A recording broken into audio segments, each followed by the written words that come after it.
할렐루야. 오늘도 주님의 크고 놀라우신 은혜와 평강이 여러분에게 함께 하시기를 간절히 축복합니다. 10월 27일 월요일, 오늘 우리에게 주시는 하나님의 말씀은 로마서 9장 1절로 18절입니다. 나는 그리스도 안에서 참말을 하고 거짓말을 하지 않습니다. 내 양심이 성령을 힘입어서 이것을 증언하여 줍니다. 나에게는 큰 슬픔이 있고 내 마음에는 끊임없는 고통이 있습니다. 나는 육신으로 내 동족인 내 결례를 위하는 일이면 내가 저주를 받아서 그리스도에게서 끊어질지라도 달게 받겠습니다. 내 동족은 이스라엘 백성입니다. 그들에게는 하나님의 자녀로서의 신분이 있고 하나님을 모시는 영광이 있고 하나님과 맺은 언약들이 있고 율법이 있고 예배가 있고 하나님의 약속들이 있습니다. 족장들은 그들의 조상이요 그리스도도 육신으로는 그들에게서 태어나셨습니다. 그는 만물 위에 계시며 영원토록 찬송을 받으실 하나님이십니다. 아멘. 그러나 하나님의 약속의 말씀이 패했다고는 할 수 없습니다. 이스라엘에게서 태어난 사람이라고 해서 다 이스라엘 사람이 아니고 아브라함의 자손이라고 해서 다 그의 자녀가 아닙니다. 다만 이삭에게서 태어난 사람만을 너의 자손이라고 부르겠다 하셨습니다. 이것은 곧 육신의 자녀가 하나님의 자녀가 되는 것이 아니라 약속의 자녀가 참 자손으로 여겨지리라는 것을 뜻합니다. 그 약속의 말씀은 내년에 내가 다시 올 때쯤에는 사라에게 아들이 있을 것이다 한 것입니다. 그뿐만 아니라 리브가도 우리 조상 이삭 한 사람에게서 쌍둥이 아들을 수태하였는데 그들이 태어나기도 전에 무슨 선이나 악을 행하기도 전에 택하심이라는 원리를 따라 세우신 하나님의 계획이 살아있게 하시려고 또 이러한 일이 사람의 행위에 근거하는 것이 아니라 부르시는 분께 달려있음을 나타내시려고 하나님께서는 리브가에게 말씀하시기를 형이 동생을 섬길 것이다 하셨습니다. 이것은 성경에 기록한 바 내가 야곱을 사랑하고 에서를 미워하였다 한 것과 같습니다. 그러면 우리가 무엇이라고 말을 해야 하겠습니까? 하나님이 불공평하신 분이라는 말입니까? 그럴 수 없습니다. 하나님께서 모세에게 말씀하시기를 내가 긍휼히 여길 사람을 긍휼히 여기고 불쌍히 여길 사람을 불쌍히 여기겠다 하셨습니다. 그러므로 그것은 사람의 의지나 노력에 달려 있는 것이 아니라 하나님의 자비에 달려 있습니다. 그래서 성경에 바로를 두고 말씀하시기를 내가 이 일을 하려고 너를 세웠다. 곧 너로 말미암아 내 능력을 나타내고 내 이름을 온 땅에 전파하게 하려는 것이다 하셨습니다. 그러므로 하나님께서는 긍휼히 여기시고자 하는 사람을 긍휼히 여기시고 완악하게 하시고자 하는 사람을 완악하게 하십니다. 아멘. 오늘은 바울이 동족인 유대인들을 향해 얼마나 애틋하게 사랑하는지에 대한 말씀과 하나님의 선택하심에 관한 말씀입니다. 바울은 진심 어린 마음으로 동족들의 구원을 갈망합니다. 동족들이 구원받지 못하고 율법 아래에 살아가는 것을 볼 때 그에게 큰 슬픔과 고통이 있다고 합니다. 심지어 동족들을 위해서라면 저주를 받고 그리스도에게서 끊어질지라도 달게 받겠다고 합니다. 이는 마치 출애굽기 32장 32절에서 모세가 기도한 것처럼 범죄한 이스라엘 백성들의 죄를 사해주지 않으시면 주님의 책에서 자기 이름을 지워달라고 하던 것을 연상하게 합니다. 이스라엘 백성들에게는 하나님의 자녀로서의 신분과 영광과 언약과 율법과 예배와 약속이 있습니다. 그들이 율법 아래에 있다고 해서 하나님의 약속의 말씀이 패한 것은 아닙니다.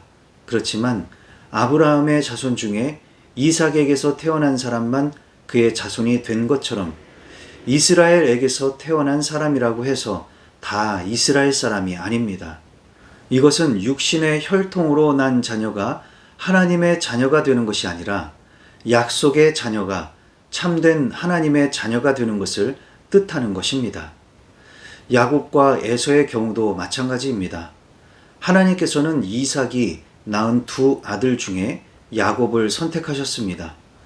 그러므로 선택받고 하나님의 자녀가 되는 것은 사람의 의지나 노력에 달려있는 것이 아니라 하나님의 자비에 달려있는 것입니다. 심지어 하나님은 바로 왕 같은 사람도 하나님의 일을 위해 선택하십니다. 출애굽기 9장 16절에서 하나님은 이 일을 하려고 바로를 세우신 것이라고 하셨고, 그를 통해 하나님의 능력을 나타내고 하나님의 이름으로 온 땅에 전파하게 하리라고 하셨습니다.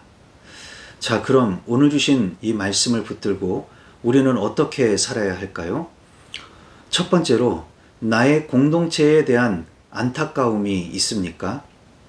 바울은 육신으로 자기 동족인 유대인들을 생각할 때 큰 슬픔과 고통이 있다고 했습니다.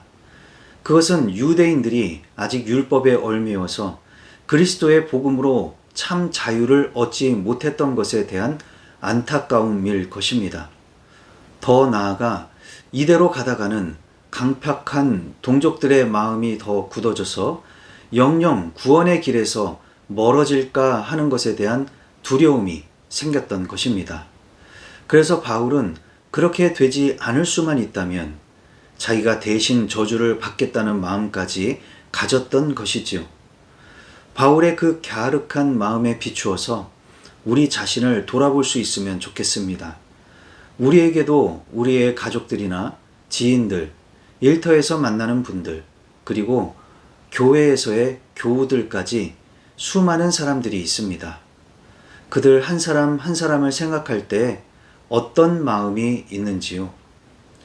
예수님이 복음을 전하실 때 예수님 앞에 수많은 무리들이 모였습니다. 예수님은 그들이 목자 없이 유리함을 보시며 긍휼히 여기셨고, 또한 굶주리고 배고파함을 보시며 긍휼히 여기셨습니다. 예수님처럼, 그리고 바울처럼 우리 주변 사람들을 향해 긍휼의 마음을 가져보시기 바랍니다. 한 사람 한 사람 긍휼한 마음으로 보면 사랑스럽게 보일 것입니다. 그동안의 미운 마음도, 좋지 않은 마음도, 심지어 악한 마음도 선한 마음으로 바뀔 수 있을 것입니다.